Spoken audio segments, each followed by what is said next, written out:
राष्ट्र सर्वप्रथम, राष्ट्र सर्वप्रथम, राष्ट्र सर्वप्रथम, राष्ट्र सर्वप्रथम। राष्ट्र सर्वप्रथम की बात ललित सुमन के साथ कार्यक्रम में नेशनल टीवी चैनल कात्यायनी पर आप सभी राष्ट्रवासियों का स्वागत है। दिल्ली भाजपा ने आज दिल्ली की आबकारी नीति के खिलाफ एक बार फिर आंदोलन किया। इस अवसर पर प्रदेश अध्यक्ष भाजपा आदेश गुप्ता ने दिल्ली सरकार पर हमला बोलते हुए कहा कि अगर सरकार ने नीति वापस नहीं ली तो भाजपा कार्यकर्ता ठेके बंद कराने का कार्य करेंगे। हमने घोषणा की थी कि हम दिल्ली में जो केजरीवाल साहब ने अनैतिक शराब की नीति लाए हैं और उस अनैतिक और भ्रष्टाचारी शराब की नीति जिसमें उन्होंने मंदिरों के पास, ये शराब का ठेका इधर भी मंदिर है, सामने भी मंदिर है, स्कूलों के पास जहां बच्चे पढ़ने जाते हैं, और अगर आज जो नशे की लत बच्चों को लगती है उसकी शुरुआत बड़ी से होती है। ऐसी शराब के ठेकों को सबसे पहले भारतीय जनता पार्टी के कार्यकर्ता, अगर केजरीवाल साहब ने उसको सील नहीं किया तो हमारे कार्यकर्ता उसको बंद करने का काम करेंगे। मैं केजरीवाल साहब से कहना चाहता हूँ, आप चाहे पंजाब में हो या गोवा में हो, जहाँ भी हो, ये दिल्ली की जनता बहनों और मातृशक्ति की आवाज सुन लीजिए।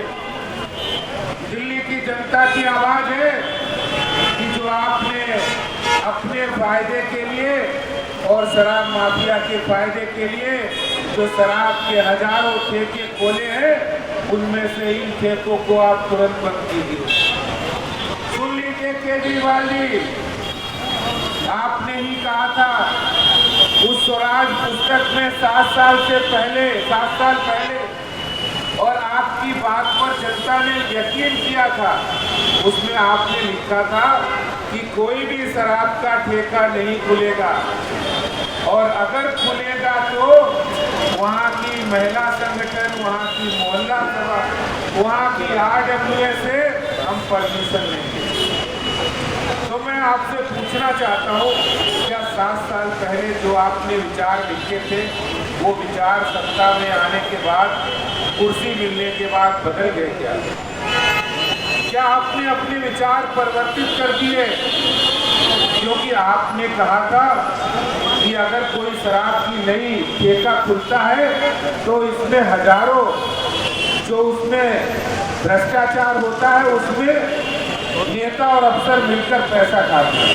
ये मैं नहीं कह रहा हूँ, ये केजरीवाल जी ने कहा था और उस पुस्तक में लिखा था।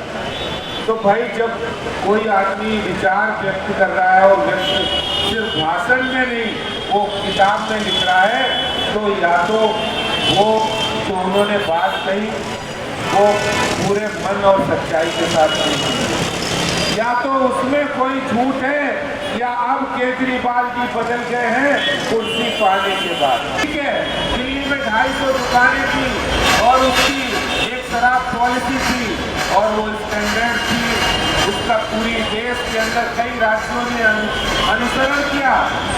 लेकिन ये शराब के ठेके खोलने का जो तर्क है, अच्छा तर्क भी सुनिए, मैं पत्रकार मित्रों को बताना चाहता हूँ तर्क क्या दे रहे हैं। तर्क दे रहे हैं हम जगह जगह इसलिए खोल रहे हैं क्योंकि लोगों को शराब आसानी से मिल जाए, दूर न जाना पड़े। हमारे भारत के अंदर संस्कृति और धर्म की परंपरा है, जब कोई हिंदू का, मुसलमान का, सिखों का, ईसाई का त्योहार होता है, उस समय उस दिन के लिए वो ड्राई डे होता है।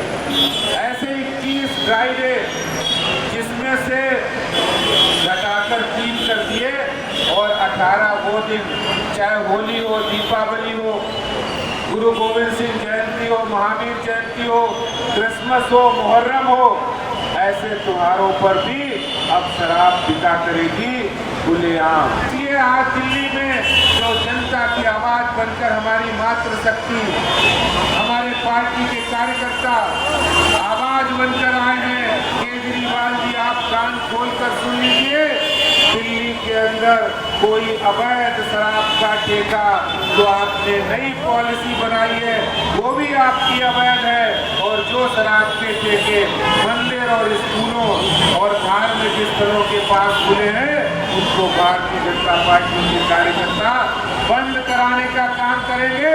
अगर आपने उसको बंद नहीं कराया तो पार्टी के कार्यकर्ता बंद कराएंगे। कोरोना में दुकानें बंद थी, शराब के ठेके खुले थे, और आज उसी कड़ी में हम मोती नगर आए हैं, और ये सिलसिला थमने वाला नहीं है, रुकने वाला नहीं है।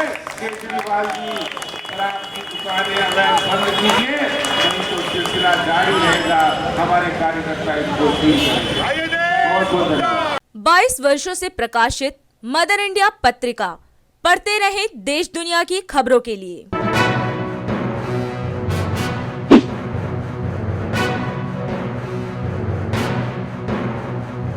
26वें वर्ष में आपके लोकप्रिय समाचार पत्र इंडिया दर्पण का प्रवेश। आप देखते रहें अपने क्षेत्र की खबरें।